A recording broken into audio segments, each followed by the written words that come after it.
Hi, everybody. I hope you're having a great day today. I'm Chef Tucker, and we're continuing soup season. We're in the fall, going into the winter at time of recording, and I figured I'd do something nice for my mom and make her one of her favorites. So I'm making New England Clam Chowder today.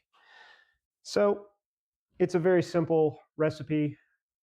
Just going to go over the ingredients, then we're going to go into cooking. It doesn't take very long, and it's not very complicated, and it's just one of those beautiful dishes. So let's take a look at our mise en place. We have chopped bacon, mirepoix, which is carrots, onion, and celery. We have garlic, thyme, dill, parsley, butter, flour, diced potatoes, diced clams, clam juice, and heavy whipping cream. That's it. There's not a big mystery to it. So without any further ado, let's go ahead and head over to the stove and get started. All right, so let's go ahead and get started. We're going to start off with just rendering our bacon, getting some of the grease out of it and crisping it up a little bit.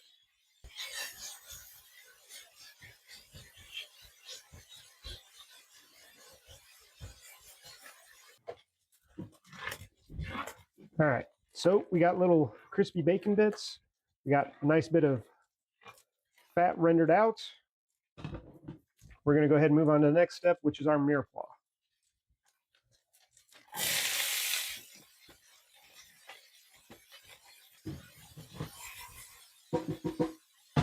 Now, what we're going to do with this is just sweat it for just a few minutes, just to soften it up a little bit, to help it along and marry some of those flavors that are already in there.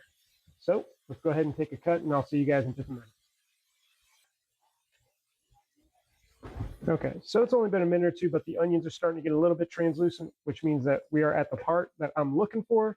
And like I said, we're just looking to sweat them just a little bit. We're going to add our garlic. We're going to go with it just till it's aromatic.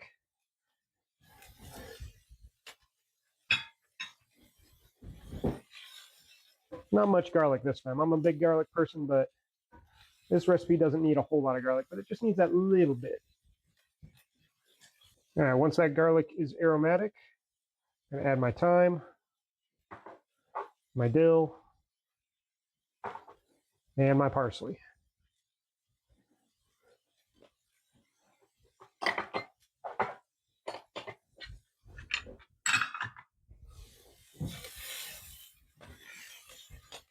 Just going to mix it up real quick. We're not going to let it cook for too long because we're just looking for it to get combined, because it's all going to be sitting in here for a little bit, as soups and stews tend to, especially chowders. We're going to throw our butter in. And I know that it's already got a lot of bacon grease, but a lot of that's got absorbed by the vegetables. But this just adds another layer of that nice creaminess. Like Julia Childs always said, butter is better, more butter. All right, next we're going to add some flour. Now this we're going to kind of eyeball. I'm going to guess it's about 2 tablespoons, but it might be more or less. What we're looking to do is get a nice light coat on all of the vegetables and the bacon that's in there.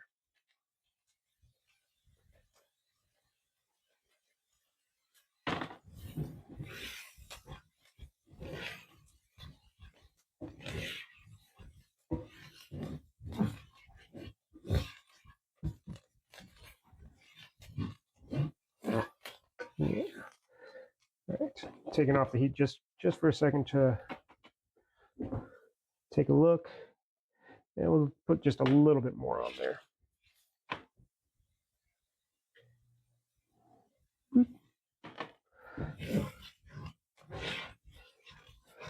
And as you can see, most of the butter is soaked into the flour. So we have a nice little pan roux going on. And you can see it's got a nice flour coating on all of it. So the next thing we're going to do is we're going to add our diced clams in juice.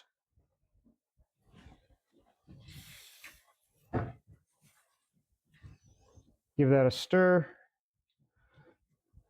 Scrape off some of that fond, using it kind of to deglaze before that pan roux has a chance to really grab hold of the liquid.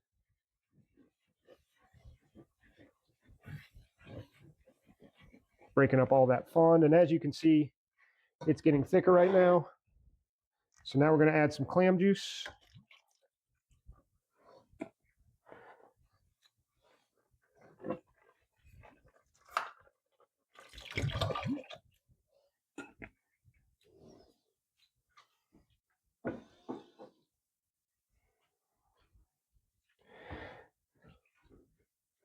We're going to add our potatoes.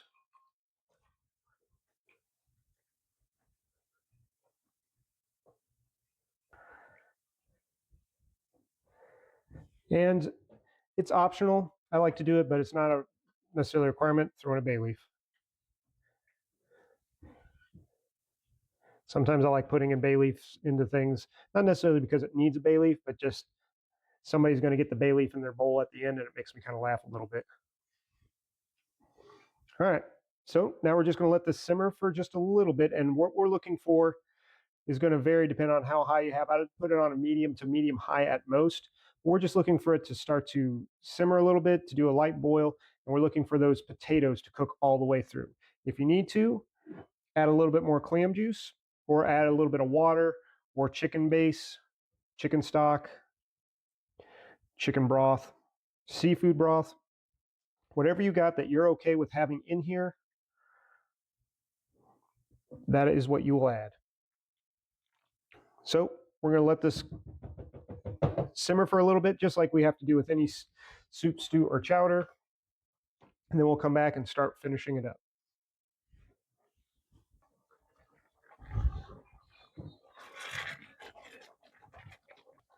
All right, so the potatoes are soft. They break apart when you push on them. So our chowder is just about done. We're just going to finish it up. Just a little bit of heavy cream.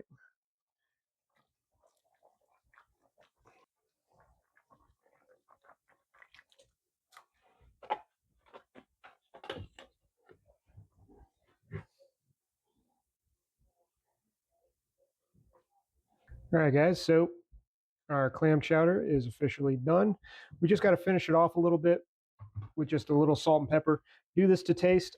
It's kind of salty to begin with because of the clams and the clam juice, so I'd go heavier on the pepper than I would the salt. But like I said, season to taste. And now, let's take this over to the counter, give it a taste, and see what we're working with, see how everything turned out.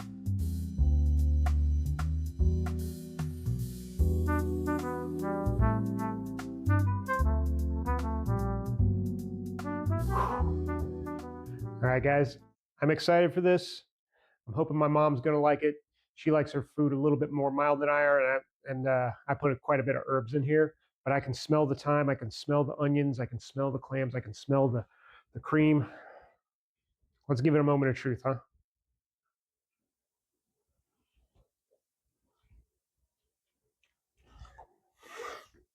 It's creamy, it's salty, it's got onion, it's got potato.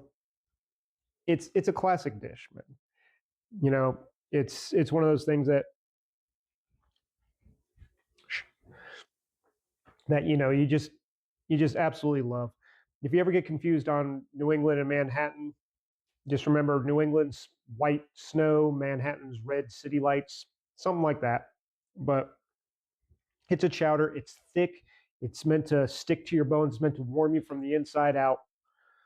Add yourself a little bit of crusty bread, a little bit of toast, crackers, and you're ready for any sort of fall or winter night you're looking forward to. So I hope you guys get to try this. I hope you guys enjoyed this video. I hope you found it educational. And if you like what I did here and you want to see more, make sure you like, share, comment, subscribe, all that great stuff. It really helps me grow, and I do appreciate it. And as always, thanks for cooking with me.